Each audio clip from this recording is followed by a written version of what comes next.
po ng mga taga-pakinig at taga-panood po ng ating pong palatuntunan. Good morning. Yes, sir. Sir Dexter, unang-una po, no, dahil ito nga po, katapos lamang po yung habagat at nagdaan po nga bagyo, may mga kababayan tayo, mga manggagawa na kahit po masamang bagyo na wala po nga pasok, pero pumasok pa rin po sa tawag po ng kalapong trabaho.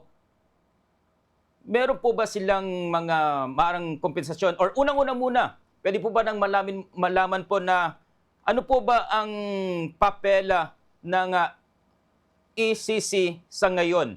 Lalong-lalo na, may mga ilang pa rin po kababayan po natin na medyo hindi pa rin alam po ang atin naman pong mismong ahensya po, Sir Dexter.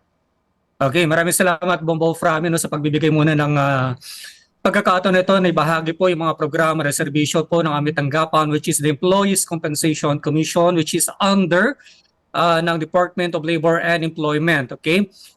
Tama po yun. Marami pa rin po sa mga kababayan po natin na hindi po pamilyar pagdating po sa mga dagdag benepisyo, particular ito pong EC program na ating pong isa sa mga programa ating pinapatupad ng ating pong ahensya. Ang pinakapangunang mandato po natin ay magbigay ng angkop at nararapat na benepisyo sa mga manggagawang nagkaroon ng tinatawag natin na work-related contingency. Ibig sabihin, ito po ay maaaring pagkasakit, pagka-aksidente, nagkaroon po ng disability or worse na senaryo rito, Bombo Frami, ay pagkamatay ng dahil sa kanyang trabaho. Now, given doon sa senaryo na tinatalakay po ninyo, na pagpasok po sa trabaho, dahil sa kagitna po ng ating pong nararanasang sama ng panahon, at anuman nangyari po sa kanya habang siya po ay papasok, papunta ng kanyang trabaho, ito po ay covered sa tinatawag po natin na compensable of disability. In fact, mayroon po tayong 8 particular or instances para masabi po natin na yung pagkaka-aksidente ng isang manggagawa is considered work-related. At isa nga po dyan ay yung tinatawag natin na going to or coming from work. Ibig sabihin, habang ikaw po ay papunta ng trabaho mo, in the midst of your travel, no? Halimbawa, tulad ko, from Pangasinan going to San Fernando, which is yun po yung ating pong workstation, sa gitna ng kanyang bahay may nangyaring aksidente sa kanya, yan po ay considered as work-related as long as ito po ay without element of negligence or wala pong kapabayaan. Now, given the scenario natin, tulad po dyan sa Dagupan, na ito po ay marami po sa may area natin ang lubog sa baha.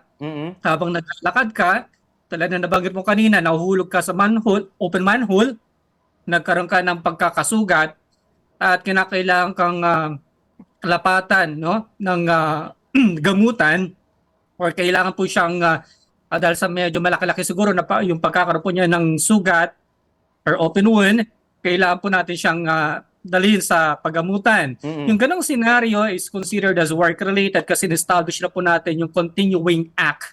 Paano tayo papasok? Since wala naman pong company service para sunduin yung ating pong mga manggagawa, so magko-commute, maglalakad, kahit sa lubog tayo sa baha. And also, yung coming from work naman, same lang din yung idea. Ang pagkakaiba lang doon, dapat from workstation, diretso ng bahay, wala pong diversion ng iyong pong regular na rota, Bombo Frami. Okay. So, paano po nila ma-avail po yan, Sir Dexter? Lalong-lalo na at mula mismo sa gobyerno natin or sa employer, paano nila makukuha po yan? Anong pamamagitan na? Sir?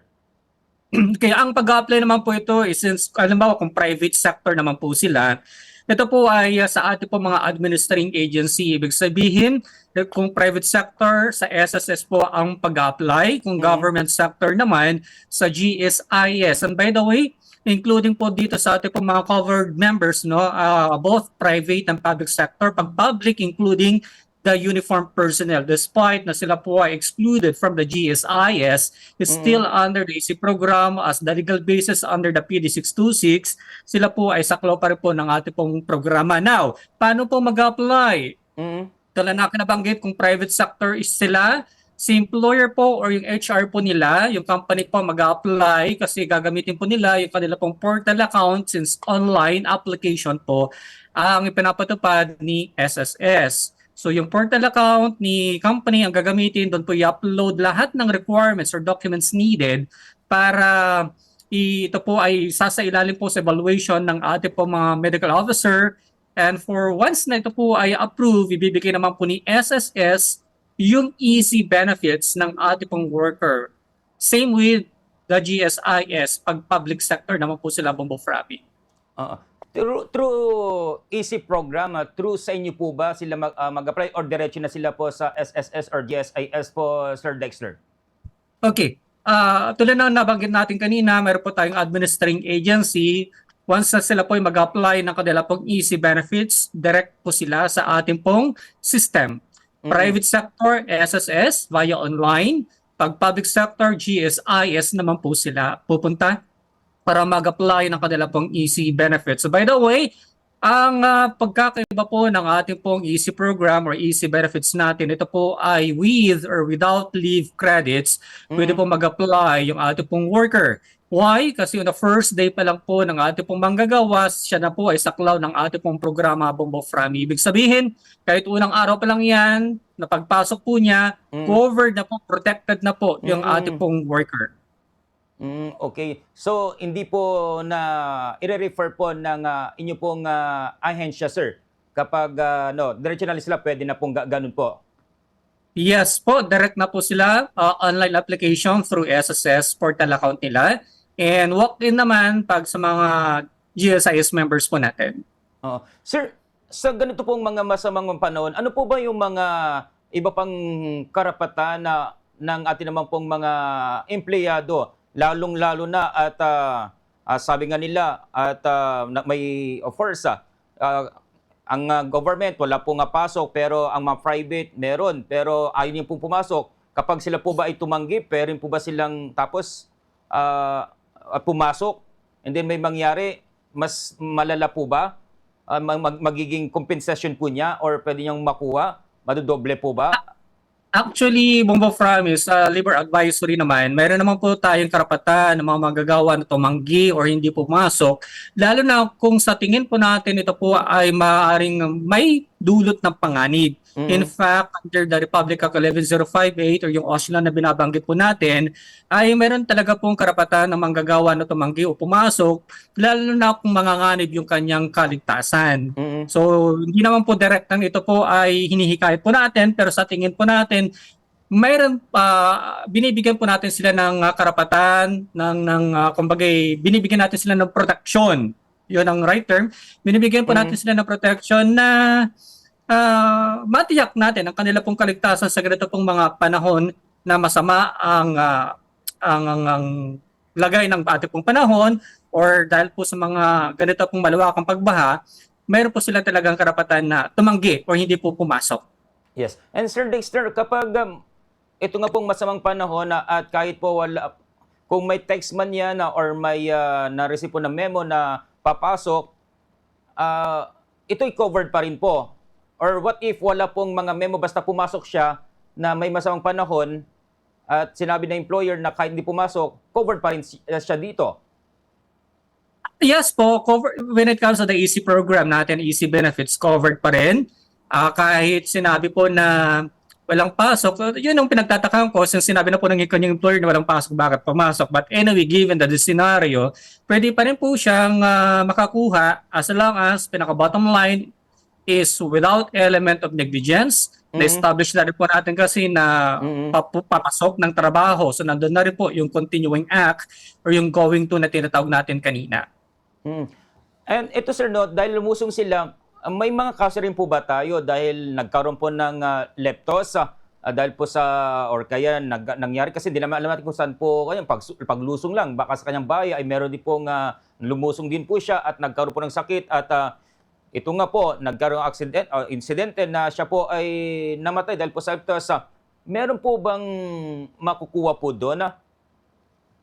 Actually, mayroon po tayong 33 na uri ng sakit na yan po ay identified at considered as work-related. Unfortunately, leptospirosis ay hindi po siya kabilang do sa 33 na uri ng sakit na considered work-related natin. But meron po tayong tatlong rule kung saan ma-establish natin or masasabi po natin na work-related yung pagkakaroon ng karamdaman ng isang manggagawa.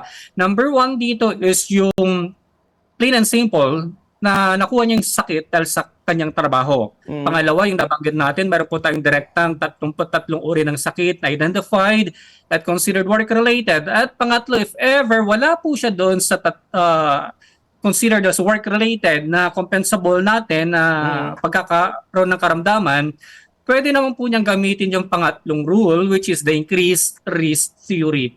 Yung nature ba ng trabaho po ng isang manggagawa ay may panganib or risk factor na maaaring magdulot ng kanyang karamdaman, or yung working condition niya, yung lugar na kanyang pinagtatrabahuan. Kung may establish po natin, may connect natin, yan po ay maaaring may considera na work-related. Depende na lang din po siya sa appreciation ng ating mga medical officers ng ating pong system. Now, on the first place kasi, kapag nagkaroon po ng leptospirosis, paano ba nagkaroon siya ng ganong karamdaman? Paano natin makokonekta na yan po ay work-related? Tama yung sinabi mo, maaaring siya po ay lumusong sa baha sa kanilang bahay. Okay? So the burden of proof is na kay worker ngayon. Paano niya mapapatunayan na yung kanyang karamdaman, pagkakaroon ng leptospirosis is work-related? But depende na lang po talaga siya sa appreciation ng ating po mga evaluator kung may justify ni worker na yung habang papasok siya, kinakailangan pong lumusong. So possible, hindi ko sinasabi na guaranteed, possible na ma-appreciate or ma-aprobahan ng ating pong mga medical officers ng SSS at ng GSIS. So ibig sabihin po sir, ang mag-a-assess po, hindi po niyo po nga tanggapan sa dito kung work-related po yun? Exactly, yes, Bombo Frami. Hindi po direktang CECC ang mag-a-aproba ng inyo pong application. As mentioned earlier, mayroon po tayong system, administering agency, na sila po yung processing agent natin, and collecting body. Collecting body, ibig sabihin doon po magbabayad ng easy contribution.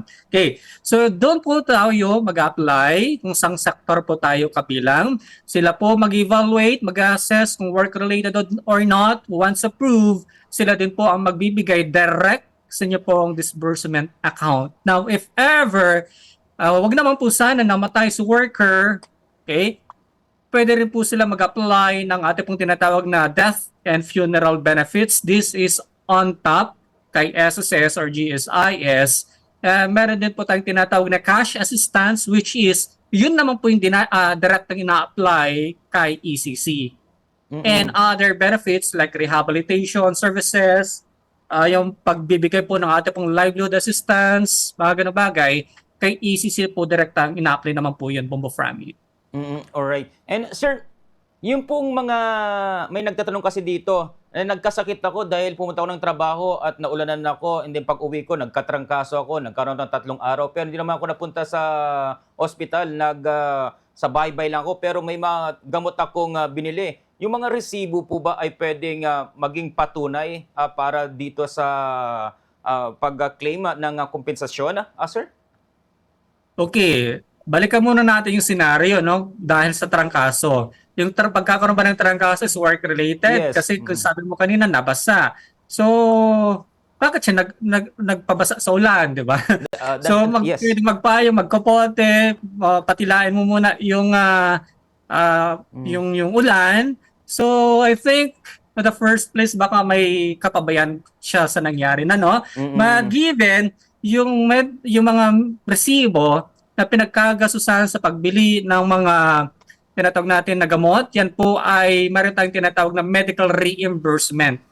Si worker na hospital dahil sa pagkakasakit, aksidente, yan po ay bahagi pa rin po sa ating pong holistic approach kung saan portion ninyo po mga out-of-pocket expenses, meaning ibinawas na si PhilHealth mo, yung HMO ninyo, binawas na, but still meron kang cash out.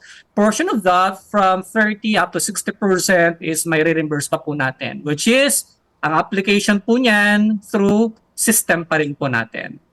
No, alright. And mas lalo na po kapag na-hospital po ito, Sir Dexter. At magkaroon po ba Exactly. ng zero balance po ang patient pag ganun po ang worker po natin? I'm sorry, come again. Lalo kapag nasa hospital po siya at magkaroon po ba ng zero balance, wala siyang babayaran na kapag work-related naman po dahil po siya nagkasakit? Okay. Pag zero balance na, ibig sabihin wala naman po siyang cash out, wala na rin po siyang may re-reimburse. Okay. Unless nga, sabi ko kanina, kung may mga cash out siya, binili na gamot sa labas, na hindi covered doon sa hospitalization po niya, yes, pwede po siyang i-reimburse pa rin po natin. Sir Dexter, sino po ba yung mga workers po natin? Mga workers po ba natin na may kontrata o workers po natin na pinapunta dito sa pagtrabaho pero walang kontrata pero tinuturing po na trabahador? Ano po ba ang pwede po, sino po ba ang nasa requirement or category po ng workers po na makabil po ng ganyan pong compensation po, sir? Okay, so punto natin dito, sino ba yung covered members? Tama ba? Sino ba yung mga pwede mag-avail ng ating pong easy benefits natin? For the private sector, it must be a compulsory member ng SSS. Sino ba ang mga ito? Ito pong mga worker na nasa regular formal sector. Ibig sabihin formal sector with employer-employee relationship. Katulad mo, Bombo Frami, so ikaw po ay regular member since ikaw po ay employed ng Bombo Radio Philippines, okay? No question asked. You are automatically covered under the EC program since when day one mo. Okay, sino pang covered natin? Sea-based OFWs, kasambahay. Now, kasama na rin po natin or covered na rin natin under the EC program yung ating pong mga employer. Okay? Kasi kapag pinag-usapan po natin benepisyo, bakit daw laging pabor sa mga empleyado? Katulad po ng pagdagdag sahod, of course, kay worker natin yon. But in the midst of the COVID, yung mga employer po natin, karamdam ni ECC, pinakikinggan din natin yung kanilang hinaing, bakit nga daw laging pabor sa mga empleyado? So this time, in the midst of the COVID-19, way back September 2020, yung mga employer natin ay covered na rin po sila because they are considered as the self-employed. Now, sino ba ito pong mga self-employed na tinatawag natin? Maliban sa binanggit natin kanina ng mga employer, for the initial coverage, not over 60 years of age, kumikita ng 2,000, kabilang na rin po dyan yung mga ating mga online seller. Okay? Mas ginawa po natin inclusive yung ating pong programa kasi kabilang na rin dito yung mga nasa informal sector like magsasaka, mangingisda, mga vendor natin, transport workers like tricycle driver, conductors and the like, sila po ay covered na rin sa ating pong programa. Make it sure lang yung mga ganyang individual, sila po ay SSS member at ang kanila pong membership category ay self-employed. Kasi for now, yung mga voluntary po natin is hindi pa rin po natin covered, but way to go. Doon din po tayo papunta. Okay? And for the public sector naman, mandatory member ng GSIS. Okay? Uniform personnel na binanggit natin kanina. But how naman, paano naman, yung mga contractual of job order, nagtatrabaho po sa mga government office like City Hall, munisipyo, or other government agency for that matter, pero contractual. JO or COS. Meaning, wala po siyang direktang employer-employee relationship. Ito po ay technically private in nature. Hoping siya po ay SSS member at kung sakasakaling siya po ay voluntary pa lang sa ngayon, I suggest punta siya sa pinakamalapit na SSS branch near you at magpalit siya ng kanyang membership category from voluntary going po yung self-employed para naman mangyari sa kanya na may kinalaman sa kanyang trabaho, yan po ay may protection, may benepisyo matatanggap under the EC program po natin, Bombo Frami. Alright. At ito nga po, binabasa po atin yung nagtatanong dahil siya po isang construction worker na hindi naman malakihan sa bahay-bahay lang nagkasakit, Sir Dexter. Okay. Yeah, take it Yan po ay considered freelancer. Am I right? No? Freelancer if may I. So kung siya po ay freelancer, kontrata, mag-ano siya, self-employed po siya. Mm-mm. Just in case may mangyari sa kanya while performing his duties, no? Habang nagkukumpuni ng bahay, tinawag po siya, at least kahit papaano mayroon po siyang protection. Yan po ay maliban po doon sa kanyang SSS. Alright. And right now, Sir Dex, ano na po ang pinagkakablan po ng ating pong ECC Region 1 sa pamagitan ng EC program natin at lalo na po ngayon at gumanda na po ang ating pong panahon ito nga po halos 3 linggo na mga pag-ulan natin. Sir Dexter. Ito, kahit tumuulan, bumabagyo, tuloy-tuloy pa rin po yung ating pong pagbibigay ng serbisyo. In fact, this coming Thursday, ay tuloy-tuloy po yung ating pong pagbibigay po ng information drive. Kasama po natin this Thursday, gaganapin po natin yung Barangay Forum sa may Bacnota, La Union. Kasama po natin dyan yung ating pong mga information officer ng barangay sa nasabing bayan, no? And kabilang din po dyan yung mga government information officers within the La Union. And mayroon din pa tayong ibang mga ginagawa, katulad po nitong by tomorrow, I think yung partner po natin ay mag-award po ng tinatawag po natin na starter kit. Ito yung binanggit natin kanina na livelihood assistance. Magkakaroon po tayo ng awarding ng starter kit niya or yung pangkabuhayan. Ito po ay dagdag benepisyo maliban po dun sa mga diniscuss na natin kanina. Once na-approve yung kanyang sickness benefits at approve din kanyang permanent total disability, siya po ay entitled also for a livelihood assistance para at least mabigyan po natin sila ng pagkakakitaan, lalo na yung mga nawalan po ng trabaho, hindi na po sila nakabalik due to disability. So mayroon po tayong awarding sa may mga Tarem and I think Kalasyaw. So this coming week, yun po yung schedule po natin.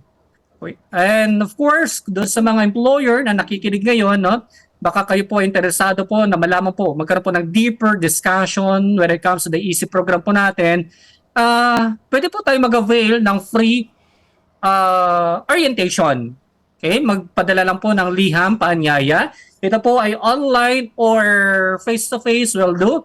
Any mode, yan po ay libre. Pupuntahan po natin kahit sa amang sulok po yan ng Region 1. Pupuntahan po natin para maipamahagi po natin yung ating pong mga programa na serbisyo. May lapit po sa inyo kasi I'm sure marami pa rin po hindi po pamilyar pagdating po sa EC program or EC benefits ninyo.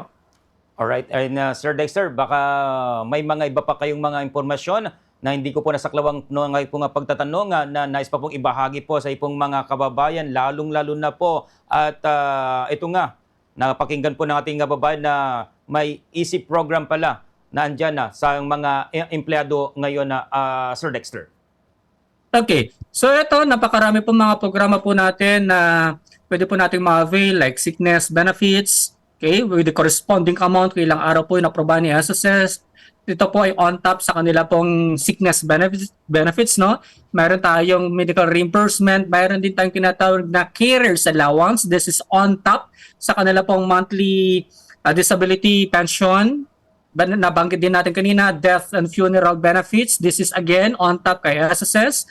Pag public sector ka naman, this is on top doon sa burial natin. Pag when it comes to the EC death pension, may konting pagkakaiba lang, no?